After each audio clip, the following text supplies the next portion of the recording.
The Legend of Zelda Ocarina of Time é, sem dúvida, um dos melhores jogos já criados na história. Na minha opinião, o melhor. Mesmo sendo lançado em 1998, Ocarina é o único jogo da história a conseguir uma nota de 99 de 100 no Metacritic. Já estamos em 2025 e até agora nenhum outro jogo alcançou essa nota. Tivemos até alguns jogos que chegaram perto, como por exemplo Soul Calibur e GTA 4, com 98 pontos. Tivemos também Red Dead Redemption 2, com 97, e até mesmo outro Zelda, no caso Breath of the Wild, também com 97. Mas só Ocarina of Time que tem a maior nota e um grande espaço no coração dos fãs, assim como no meu. Porém, o que muita gente pode não saber é que existe um mangá de Ocarina of Time. E esse mangá, além de incrível, deixa a história do jogo ainda melhor. E é sobre isso que eu quero te falar nesse vídeo.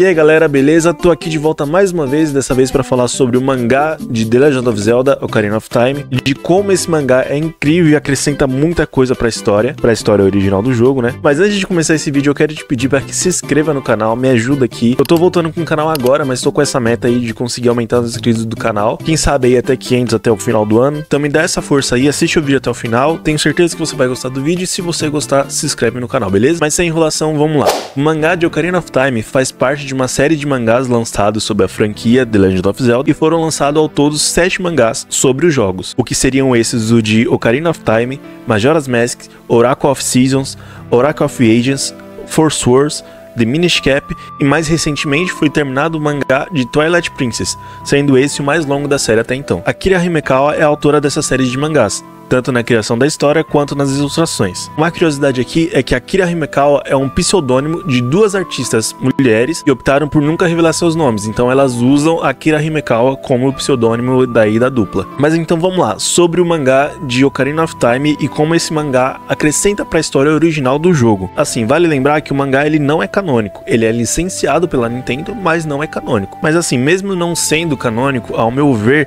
ele é muito fiel e acrescenta muita coisa para a história. O mangá é dividido em duas fases, do Link criança e do Link adulto. E também tem algumas alterações de acontecimentos, mas como eu disse, ainda assim se mantém muito fiel à história original do jogo. E uma mudança que é óbvia pra gente poder falar aqui é o fato do Link falar no mangá. Até porque não faria sentido um mangá onde o protagonista não fala, né? Mas o fato do Link falar e ter uma personalidade tão marcante no mangá já entrega por si só uma visão mais detalhada e aprofundada da história. Eu sei que na época que o jogo foi lançado era até um pouquinho difícil de fazer os protagonistas dos jogos ter ali um desenvolvimento, falar e tudo mais. Era comum que nos jogos os protagonistas às vezes não falassem, né? Você escolhia ali o que o protagonista iria falar, mas eles não falavam. Isso na verdade nunca foi um problema, já que assim, pra mim, quando eu jogava, por exemplo, com o Link, né, jogando no Ocarina of Time, eu me sentia como o Link, justamente pelo fato dele não falar. Então, conforme as coisas do jogo iam acontecendo, eu sentia as reações que era pro Link sentir. E acredito que a maioria das pessoas sentiram isso também, já que a reação do Link era meio que limitada a gritos, né?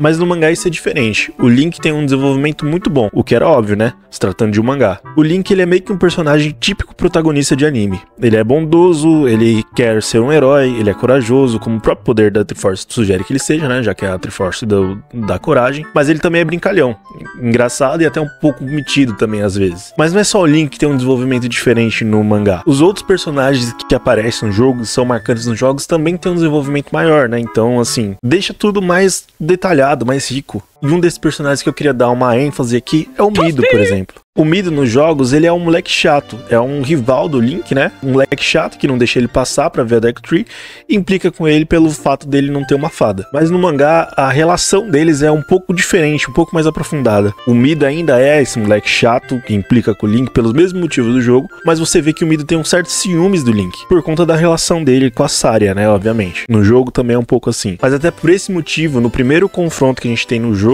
e também no mangá, que é contra o Rei Goma, né? Não sei se é assim que fala, Goma. O Mido vai junto com o Link no mangá. Inclusive, o Mido vai empunhando a espada Kokiri e não o Link, como é no jogo. E mesmo que ele esteja com medo, ele vai junto só pelo fato de que se ele achar que se o Link derrotar o Rei Goma sozinho, ele vai ter toda a atenção da Saria só pra ele. E assim, ele acaba servindo até como um alívio cômico em alguns momentos ali, né? Mas é legal ver que foi um pouquinho mais aprofundado isso, sabe? Não é só aquela relação de, nossa, você tá com a espada Kokiri e com o escudo, então então vai lá, pode fazer o que você quiser. E é legal ver do Mido até que com a rivalidade que ele tem com o Link, ainda assim ele se importa com o Link. No jogo a gente até vê isso mais ou menos ali, quando a gente vai lá com o Link já adulto na Floresta Kokiri, e a gente encontra o Mido lá, e o Mido fala, sem saber que aquele era o Link, fala que aquele moço pra ele lembrava o Link. E ele até chega a falar ali que ele não sabe por que o Link não voltou, mostrando que talvez ele esperasse que o Link voltasse. No mangá parece que isso já é construído desde a fase do Link criança. Por exemplo, depois que o Link e o Mido derrotam o Goma e a Deku Tree acaba indo de arrasta, o Mido fica emocionado ali de ver que o Link vai precisar ir embora pra cumprir o objetivo dele, né, o destino dele. E aí então ele dá a espada Kokiri pro Link e diz pra ele não voltar pra floresta, mas você consegue ver que ele tá com os olhos cheios de lágrimas, o que indica que ele não queria nem que o Link fosse embora. E você vê que o Link também tá emocionado, porque ele não queria partir, deixar a casa dele, o lugar ali onde ele cresceu, e também pelo gesto do Mido, que o Mido deu a espada Kokiri pra ele. Então essa profundidade que o mangá dá pros personagens, até os personagens secundários do jogo, que às vezes nem tem muitas falas, no mangá fica mais detalhado, mais rico, sabe? O que é muito interessante pra quem gosta e até mesmo pra quem não teve a oportunidade de jogar o jogo, tem a oportunidade de ver a história ali e até um pouquinho mais aprofundado, e depois que jogar o jogo já sabe mais ou menos ali o que tá acontecendo. Mas além disso, o mangá tem algumas alterações de acontecimentos que até fazem um pouquinho mais sentido do que os que acontecem no jogo. Não que os acontecimentos da forma que é no jogo sejam ruins, mas como acontece no mangá, você acaba vendo que tem até um pouquinho mais de sentido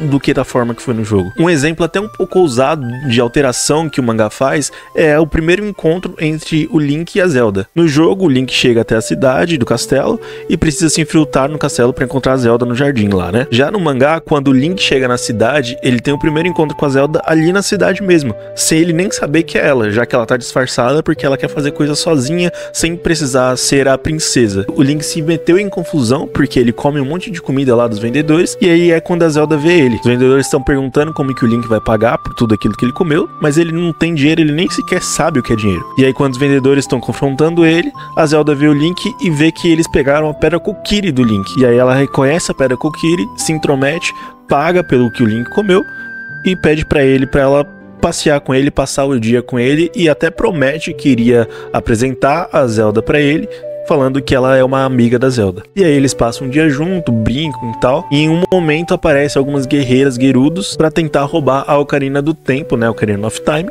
da Zelda. O Link protege ela, e enquanto ele tá lutando contra elas lá, a Impa aparece e transporta a Zelda para o castelo. E aí o Link nem vê que ela sumiu, acha que ela fugiu, e vai pro castelo pra encontrar a Zelda. E aí quando ele vai pro castelo, ele consegue se filtrar lá e chegar até o jardim, e encontra a Zelda e acaba reconhecendo ela. E aí ele se dá conta que ele passou o dia inteiro com ela sem nem saber que ela era a Zelda. E assim, por que eu falo que isso faz até um pouquinho mais de sentido do que no jogo?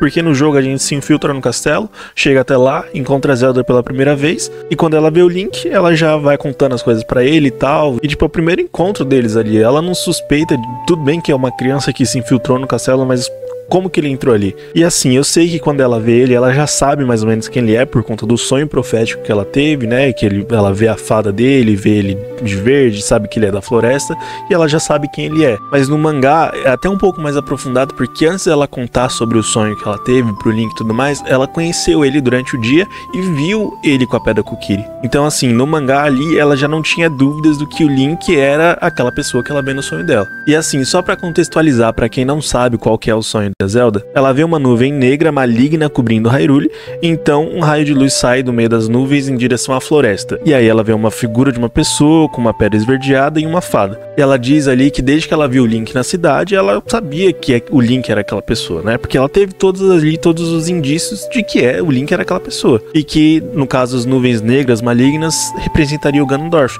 E no caso, ali, uma outra alteração que tem também, é que no jogo, ela tá observando o Ganondorf falando com o rei pela janela.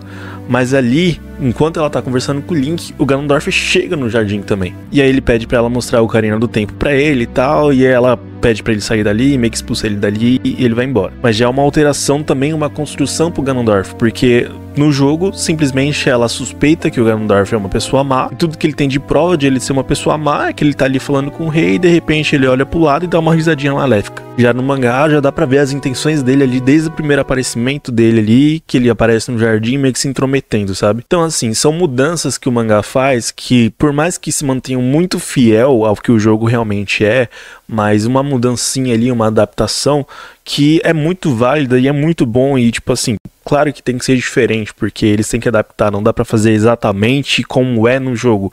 Só que da forma que é feito fica muito bom, fica muito mais agregado pra história. Até mesmo a primeira vez que o Link encontra a Epona é diferente no mangá do que é no jogo. No jogo ele só encontra a Epona quando o Link vai lá no Rancho Lon-Lon e a Mallow tá com ela lá, e de início a Epona até evita o Link, né? Meio que fica com medo dele. E depois ela só aceita ele quando o Link aprende a música tema da Epona. Já no mangá, o primeiro encontro deles acaba sendo até meio conveniente. O Link tá indo até a Death Mountain, ele tá um pouco cansado, e aí a Nami fala pra ele se alegrar e pra ele tocar o Ocarina que a Saria deu pra ele. E aí ele toca, enquanto ele toca, a Epona aparece e já gosta dele. E aí, convenientemente, ele tá cansado, ele sobe na Epona e a Epona leva ele lá, vai até a Death Mountain. E ali é onde ele encontra ela pela primeira vez e acaba conhecendo ela. Tanto que na luta contra o Dodongo, a Epona tá lá junto com o Link, e aí depois ela acaba sumindo, fugindo, e o Link só vai encontrar ela de novo quando ele vai pro Rancho Lon-Lon. E assim, faz até um pouquinho de sentido também, porque a Epona já reconhece o Link assim quando ele chega lá no Rancho Lon-Lon, e aí ele conversa com a Mallow e conta pra ela que ele já tinha encontrado a Epona, e conta o que aconteceu.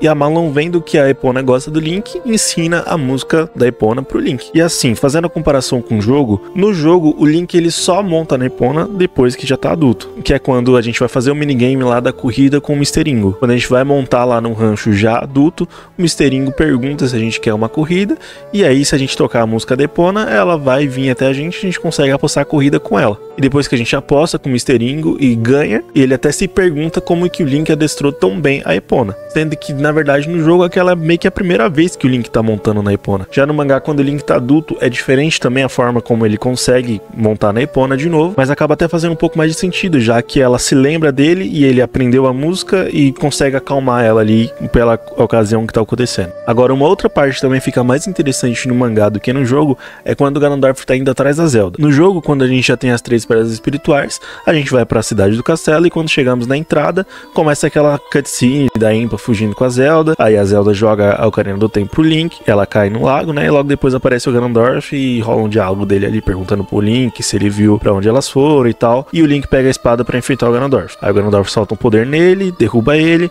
vai embora, ignora o Link e tal. E o Link pega a Ocarina do Tempo que a Zelda jogou e caiu no rio. Já no mangá, quando o Link chega na cidade do castelo depois de conseguir as 3 pedras espirituais, tá rolando uma batalha na cidade toda. Os moradores estão desesperados, falando que o Ganondorf se rebelou, tá rolando uma guerra mesmo, sabe? No jogo, se você for ver, depois que a Zelda foge, o Ganondorf vai atrás dela, se você entrar na cidade, os NPC estão lá como se nada tivesse acontecido, estão exatamente da mesma forma que é no começo do jogo. E mais uma vez aquilo que eu falo, eu sei que talvez pra época era difícil fazer uma cena de batalha ali e tal, então não tô dizendo que é ruim não, só tô dizendo que no mangá é diferente e isso deixa até a história um pouquinho mais legal. No mangá, quando o Link chega na cidade, ele até luta contra alguns estalvos e tal, e vê o Ganondorf tentando atacar a Zelda e a Impa. Aí ele tenta chegar até elas, mas a Impa pega a Zelda, um cavalo e foge, né? Igualzinho no jogo. A Zelda até pede pra Impa esperar o Link, mas a Impa diz que não dá, senão o Ganondorf alcançaria elas. Aí rola a cena igual no jogo, a Zelda joga o Ocarina do Tempo pro Link, e ao invés dela cair na água, o Link pega o Ocarina. Logo depois o Ganondorf aparece, igualzinho no jogo, só que ele viu que o Link pegou o Ocarina. Ele fala pro Link dar o Ocarina pra ele, e o Link pega a espada e vai pra cima dele. Como o Link ainda é muito fraco por ser criança, o Ganondorf se defende facilmente dele, né? Ataca ele de volta, e quando o Link cai no chão, a Ocarina cai também. O Ganondorf pega a Ocarina e vai embora. Mas no caso, a Ocarina que caiu ali foi a Ocarina que a Saria deu pro Link, e não a Ocarina do Tempo. Então o mangá acaba tirando uma dúvida até que eu sempre tive, que é de por que depois que a gente pega a Ocarina do Tempo no jogo, por que nunca mais é mostrado a Ocarina da Saria? Então agora a gente já sabe, pelo menos no mangá, o que acontece é que o Ganondorf pega a Ocarina da Saria achando que é a Ocarina do Tempo. Já vi até alguns memes por aí que o pessoal fez, que é o Link jogando fora a Ocarina da Saria depois que a Zelda dá a Ocarina do Tempo pra ele.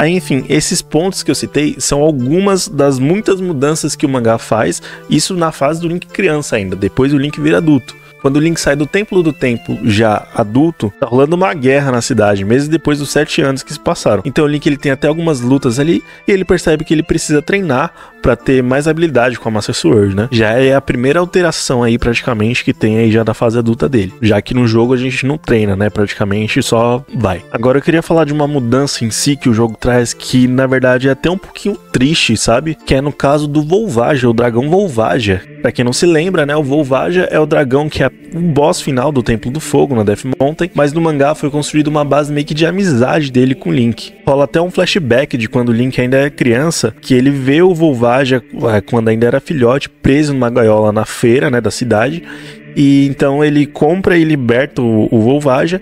E no começo o Volvagia é até meio que resistente com ele, não gosta muito da presença dele, queima ele algumas vezes, que chega a ser engraçado, mas depois acaba salvando ele quando ele vai ser atacado por um esqueleto. E o Link acaba se surpreendendo, e aí ele fica mais surpreso ainda quando o Volvagia fala. O Volvagia fala o nome do Link, e aí o Link percebe que o Volvagia na verdade é um dragão bom, e diz que eles vão ser amigos pra sempre, até pelo fato do Volvagia falar também. Mas aí volta pro tempo do Link adulto, e já mostra ele ali na Death Mountain. Ele vê que a cidade dos Gorons está em ruínas e que muitos Gorons estão sendo mortos pelo Volvagia. Ele reencontra o Volvagia sendo controlado por uma maldição do Ganondorf.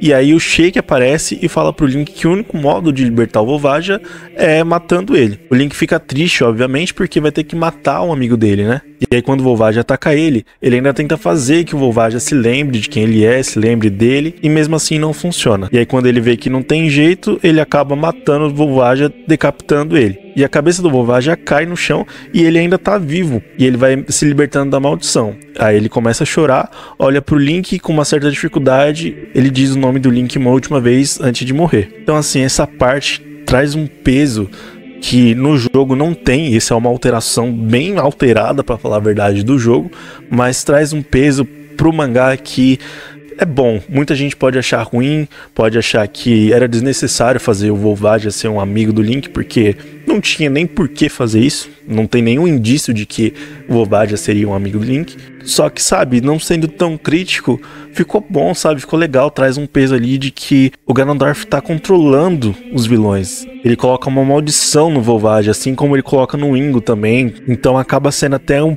peso, assim, que você olha e fala, pô, o Ganondorf realmente é um vilão que ele não quer só governar o mundo. Ele é mau mesmo, sabe?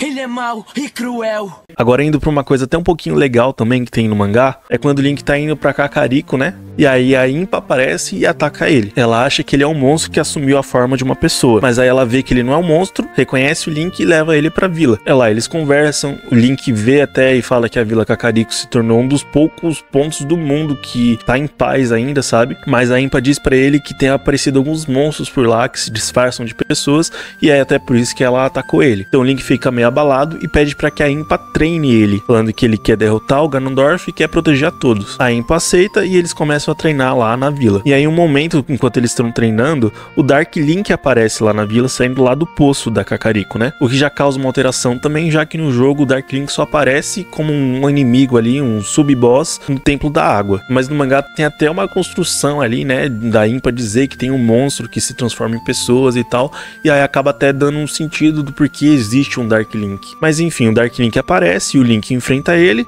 e aí quando o Link consegue derrotar o Dark Link, a Impa diz pra ele que ele está pronto, e aí uma parte muito legal que acontece é que a Impa dá os brincos pro Link, os brincos de argola que o Link usa. Ela diz que os brincos são dados aos homens da tribo Sheikah como um rito de passagem quando eles atingem a idade adulta ali e se tornam fortes. E aí ela dá os brincos e coloca os brincos no Link. Então assim, até nisso o mangá dá um sentido, até no caso dos brincos do Link, que tipo era pra ser só um acessório, tem um motivo ali no mangá do porquê ele tem aqueles brincos. Inclusive eu uso brincos por conta do jogo. Eu acho que eu sou um pouco exagerado quando se trata de Zelda. Mas enfim, tem muita coisa no mangá que é adaptado e muito bem adaptado em relação à história original do jogo. Eu não diria que o mangá é melhor que o jogo, mas eu diria que ele acrescenta muita coisa, e pra quem não jogou o jogo, ele é uma forma de conhecer a história e conhecer muito bem, porque, como eu falei, é fiel, segue tudo que tem no jogo e ainda dá um pouquinho mais de profundidade. E quando a pessoa que não jogou o jogo, mas leu o mangá, tiver a oportunidade de jogar o jogo, vai ver uma coisa acontecendo ali no jogo e saber como que aquela coisa é no mangá, e se tornar até mais legal a história do jogo pra pessoa. E assim, uma única coisa do mangá que eu queria dar um destaque aqui, mas eu não vou contar como que acontece para não estragar pras pessoas, mas é sobre o final final do Link e da Zelda. Na verdade, o diálogo final entre eles ali. Já acabando o mangá ali, acabando a história, tem um diálogo ali entre os dois que, obviamente, pelo Link não falar no jogo, não tem isso no jogo, mas uma cena que é muito, pra mim, é muito emocionante. Pra mim, como fã, ver aquele diálogo, principalmente o que o Link fala pra Zelda, é muito emocionante. Eu acho que só esse diálogo, pra quem é fã da franquia Zelda e não viu o mangá ainda, não leu o mangá ainda, vale a pena ler. Bom, eu sei que eu já falei muita coisa sobre o mangá aqui, e na verdade meu intuito nunca foi contar a história do mangá completa aqui, mas na verdade eu só queria mostrar alguns pontos de como o mangá acrescentem muito para a história do jogo. Pode ficar tranquilo que o que eu contei aqui foram pequenos pontos de muita coisa ainda que tem de bom para ler no mangá. Então, para quem não leu ou não teve a oportunidade de jogar o jogo, eu indico que leiam o mangá, mesmo que não tenha a possibilidade de jogar o jogo tão cedo. Pra quem já jogou e não leu o mangá, lê, que eu tenho certeza que vai gostar. Vale lembrar também que no final do mangá tem 2 capítulos extras, um se passa do Link ainda criança, outro do Link adulto. Então uma história totalmente nova, fora do que é do jogo, mas que também é legal de ver ali pros personagens que a gente conhece, que a gente gosta, tendo uma história diferente. Mas enfim, o vídeo de hoje foi esse, espero que vocês tenham gostado. Como eu já disse no começo, não deixa de se inscrever no canal, deixa seu like aí também, comenta aqui embaixo se você já leu o mangá de Ocarina of Time ou qualquer outro mangá de The Legend of Zelda, ou se você ainda não leu, se você tem interesse de ler. Mas enfim, se inscreve aí, deixa o like, muito obrigado e tchau!